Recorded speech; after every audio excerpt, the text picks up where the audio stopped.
Bonjour à tous, hi guys and Tatiara. Aujourd'hui, parlons d'un écrivain à la volonté sans pareil, un homme d'ambition, un acharné du travail. Aujourd'hui, parlons de Balzac.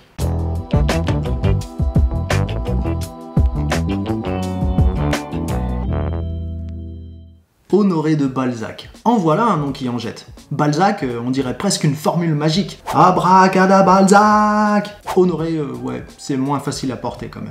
Honoré de Balzac est né à Tours en 1799 dans une petite famille bourgeoise. Il est l'aîné de 4 enfants.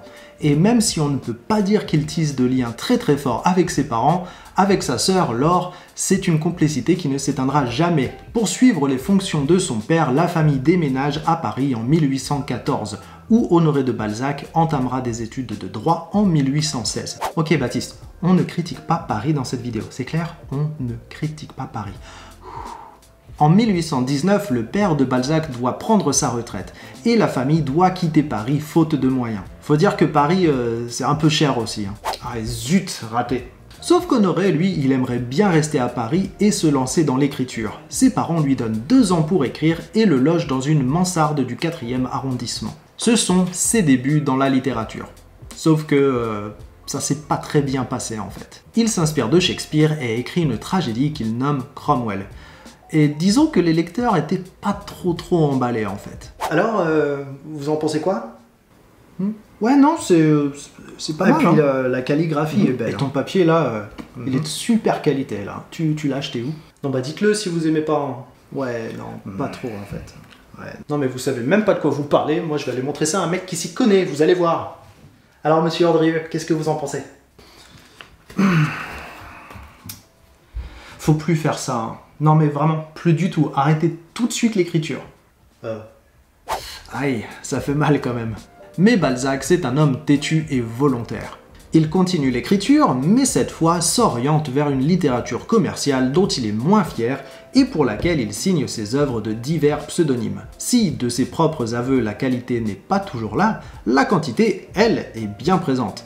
Il dit écrire 1 roman par mois. Mais bon, ses ambitions vont bien plus loin que l'écriture alimentaire. Il se lance donc dans les affaires et plus précisément dans l'imprimerie en 1825, avant de faire faillite 2 ans plus tard. Donc là, très logiquement, il se lance dans une autre affaire d'imprimerie, cette fois de typographie, et rebelote, c'est un échec financier. Honoré de Balzac est alors criblé de dettes. Bon là, il abandonne un petit peu ses idées entrepreneuriales et se concentre sur l'écriture. Et grand bien lui en a fait, car en 1829, il nous pond le premier de ses grands romans, Les Chouans. Un livre que je recommande vivement à tous les passionnés d'histoire française, surtout pour ceux qui s'intéressent à la fin du XVIIIe siècle. C'est d'ailleurs le premier roman qu'il signe de son nom. Et c'est le début d'une révolution culturelle et intellectuelle pour Balzac, avec un projet qu'il débute et qu'il poursuivra jusqu'à la fin de sa vie, la comédie humaine. Cette œuvre est un ensemble de 90 et quelques ouvrages rassemblant plus de 2500 personnages. Ouais, Tolkien peut aller se rhabiller. Le véritable coup de génie de Balzac ne se situe pas dans la profusion de personnages, mais dans le fait qu'ils réapparaissent. Oui bon, je sais, là comme ça a pas l'air incroyable, mais à l'époque, c'était révolutionnaire. Parmi tous ces personnages, il y en a plus de 500 qui reviennent d'un roman à l'autre. Et ce n'est pas simplement qu'ils reviennent, ils évoluent aussi. La comédie humaine est une œuvre se déroulant sur plusieurs décennies avec un contexte précis, des personnages récurrents et une société concrète. Certains ouvrages nous montrent l'origine de personnages que nous avons déjà vus, d'autres nous donnent un aperçu de leur futur. Car ces personnages de Balzac, ils ne sont pas figés dans la roche. Ils sont changeants, humains et extrêmement réels. Et c'est là aussi que la force de Balzac se fait ressentir, dans le réalisme de ces personnages. La comédie humaine, c'est avant tout une dépiction détaillée de la société de l'époque, une fresque de la France de cette période, ce qui vaut à Balzac d'être considéré comme l'un des fondateurs du mouvement réaliste, description qui sera critiquée par Baudelaire. Pour Balzac, il s'agit avant tout de faire une sorte d'histoire naturelle de la société, une société qui est en pleine mutation. Son projet est de déconstruire cette société en groupes sociaux, un peu comme une version réaliste et minutieuse des fables de La Fontaine. Les personnages de Balzac représentent tous un visage particulier de la société de l'époque, et même de celle d'aujourd'hui d'ailleurs. Tiens par exemple, un personnage récurrent de Balzac, c'est Eugène Rastignac, un jeune homme de province qui monte à Paris, le cœur rempli d'ambition, qui se lance dans les affaires, puis en politique, qui se lie avec une femme mariée et plus âgée, et qui réussit à se retrouver dans les plus hautes strates du pays. Ça vous rappelle personne ça? Aujourd'hui, le terme Rastignac est même utilisé pour désigner un jeune homme aux dents longues. On retrouve aussi Goriot, en père passionné dont l'amour pour ses filles les poussera jusqu'au vice, ou encore Félix Grandet, représentation humaine de l'avarice. Cette œuvre monumentale et moderne est d'autant plus brillante qu'elle dépeint les facettes les moins belles de cette société changeante. On y retrouve en particulier la question de l'enrichissement et de l'argent, thème qu'il décrit d'un œil visionnaire allant jusqu'à établir les bases du futur capitalisme et ses méfaits. L'ironie de la chose, c'est que Balzac critique complètement cette nouvelle force qu'est l'argent, tout en étant lui-même complètement sous l'emprise de son pouvoir. Honoré de Balzac est attiré par le luxe, un style de vie qu'il ne peut se permettre, surtout avec toutes ses dettes. Et donc il écrit. Il écrit même vraiment beaucoup. On dit qu'il pouvait écrire jusqu'à 20 heures par jour. Mais bon, forcément, ça n'a pas que du bon. Et pour se permettre un tel labeur, il boit du café. Ça aussi, apparemment, il en boit vraiment beaucoup. Enfin bon, là, je vois pas vraiment c'est quoi le problème. Hein. C'est trop bon.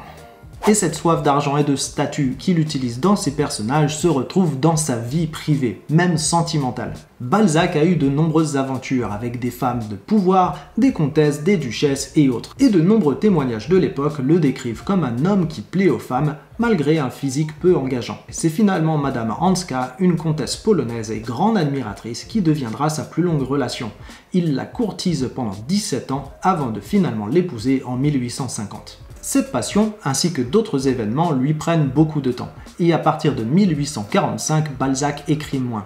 Au fil des années suivantes, sa santé se détériore aussi très vite. Il décède en août 1850, 5 mois après son mariage, épuisé d'une vie au rythme fou, laissant inachevée l'une des œuvres les plus importantes de l'histoire de la littérature française. Honoré de Balzac était lui-même un personnage extraordinaire, avec autant de qualités que de défauts, tous dans des mesures hors du commun. Mais plutôt que de parler de son arrogance, de son appétit pour le luxe ou de ses ambitions, terminons en mentionnant son attitude vis-à-vis de l'échec. Balzac a échoué dans plus ou moins tout ce qu'il a entrepris, mais il n'a jamais renoncé. Si cet auteur nous a laissé une œuvre intemporelle, c'est avant tout son exemple de confiance en soi et de persévérance qu'il faut apprécier. Sans cette part de sa personnalité, nous n'aurions pas de Père Goriot, de Chouan ou de Peau de Chagrin. Et donc je vous invite aujourd'hui, au nom de Balzac, à vous demander s'il n'y a pas des projets que vous avez peut-être abandonnés trop vite. Qui sait, peut-être que vous avez en vous une comédie humaine qui ne demande qu'à être découverte.